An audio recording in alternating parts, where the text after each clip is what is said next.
이동평균선만 참고해도 손실을 줄일 수 있습니다.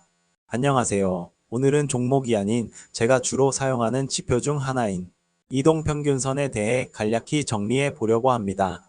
그리고 제가 어떻게 사용하는지에 대해서도 간략하게 정리해 보고자 영상을 찍었습니다. 과거 주가의 흐름을 수치의 평균을 산정해낸다면 어떠한 방향성을 찾을 수 있지 않을까 라는 가정에서 이동평균선이 등장하게 되었다고 합니다. 주가 이동평균선은 일정 기간 주가의 평균값을 계산해 차트에 표시하는 기술적 분석 도구로 주가의 추세와 변동성을 파악하는 데 널리 활용됩니다. 이동평균선은 대표적으로 단순 그리고 지수 이동평균선이 있는데, 단순 이동평균선은 과거 일정 기간 주가를 단순 평균 내어 선으로 연결합니다. 지수 이동평균선은 최근 가격에 더 큰 가중치를 부여해 계산하며 단기 변동에 민감하게 반응합니다.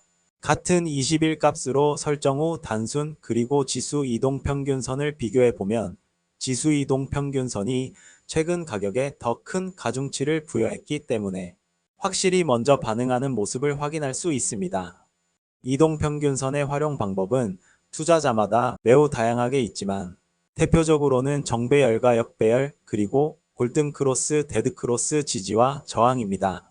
간단하게 지수이동평균선을 사용하여 단기를 5일선, 장기를 21선 값을 설정 후 한번 살펴보겠습니다.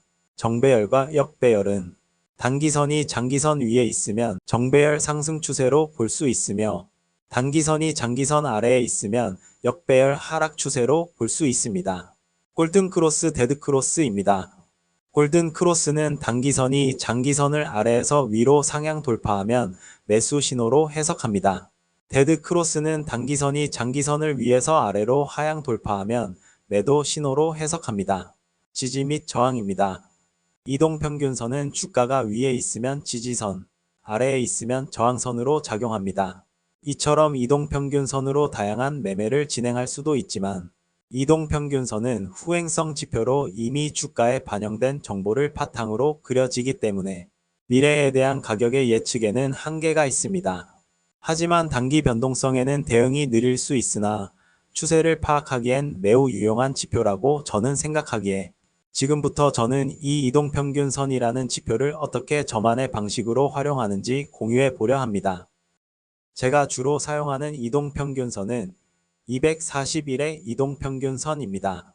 240개의 캔들을 평균 낸 값이기 때문에 흔히 사용하는 11선이나 21선보다 훨씬 더 신뢰도가 높다고 보실 수 있습니다. 간단하게 지수 이동평균선으로 240일 값을 설정 후 한번 보겠습니다. 첫 번째로 저는 현재 주가의 큰 흐름을 확인할 때 241선을 사용합니다. 주가가 241선 아래에 있으면 하락 추세, 위에 있으면 상승 추세라고 볼 수 있습니다. 짧은 기간이 아닌 긴 기간의 평균값을 반영하기 때문에 장기적으로 주가가 상승하는지 하락하는지를 더 명확하게 판단할 수 있습니다. 국내 대표 주식인 삼성전자의 차트로 보셔도 명확하게 하락 추세였는지 상승 추세였는지 확인하실 수 있습니다. 두 번째로는 주가가 본격적으로 상승하려는 초입 구간을 찾을 때 사용합니다. 대부분의 주식은 상승을 시작하기 전에 반드시 어떤 이동평균선을 돌파합니다. 그리고 돌파한 후에 이탈하지 않고 그 선 위에서 주가가 계속 우상향하는 모습을 보일 때 상승 가능성이 높다고 판단할 수 있습니다. 이렇듯 저는 주가가 241선 밑에 있다가 241선 위를 뚫은 후 지지받는 모습이 보일 경우 241선 이탈 여부를 확인 후 매수 진입 여부를 판단한다고 보시면 되겠습니다. 세 번째로는 241선과의 이격이 얼마나 벌어졌나를 확인하고 이동평균선보다 많이 높게 올라왔다면 앞으로 우상향으로 올라갈 가능성이 높다고 생각을 하는데, 이 말은 예를 들어서 241선 밑에 있었을 때 주가보다 241선을 뚫어 올린 상승이 241선 밑에 있었던 저점보다 길이가 높게 형성이 되었을 때는 추세를 전환해서 다시 한번 상승 쪽으로 올라갈 가능성이 크다고 볼 수 있겠습니다. 만약에 241선 밑에 있었던 저점보다 길이가 높게 형성이 되지 못하였을 때는 다시 한번 더 하락 추세로 이어질 가능성이 높고, 추세가 완전히 우상향으로 갈 것이다를 확인하기 어렵다고 저는 생각하기에 가급적이면 상승의 길이가 높게 형성되었을 때 주가가 오르다가 눌러주는 시점에 추세 전환 혹은 241선의 지지 여부 등을 고려하여 매수 기회를 노려봅니다. 물론 이동평균선 하나만으로 매수 매도를 결정하지는 않습니다. 하지만 이동평균선을 참고하는 것만으로도 추세를 확인하고 매매 기준을 세우는데 충분히 도움이 될 수 있습니다.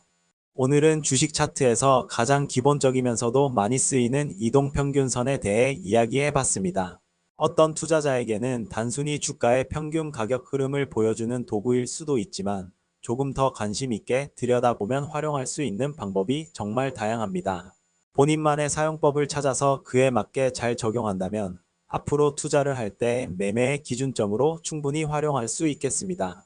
다만 잊지 말아야 할 점은 이동평균선은 미래를 맞히는 점쟁이가 아니라 과거의 흐름을 정리해 보여주는 길잡이라는 겁니다. 그렇기 때문에 맹신하기보다는 지금 이 종목이 큰 그림에서는 이런 흐름을 보이고 있구나 하고 참고용으로 활용하는 게 가장 바람직합니다. 여러분도 앞으로 차트를 보실 때 오늘 이야기한 이동평균선을 직접 적용해 보시고 단기선과 장기선이 어떻게 교차하는지, 주가가 어디에서 지지받고 저항받는지를 차근차근 관찰하다 보면 어느 순간 차트가 훨씬 더 명확하게 보이실 겁니다. 이상으로 영상은 마치겠습니다. 시청해주신 모든 투자자분들 언제나 현명한 투자하시길 응원합니다. 감사합니다.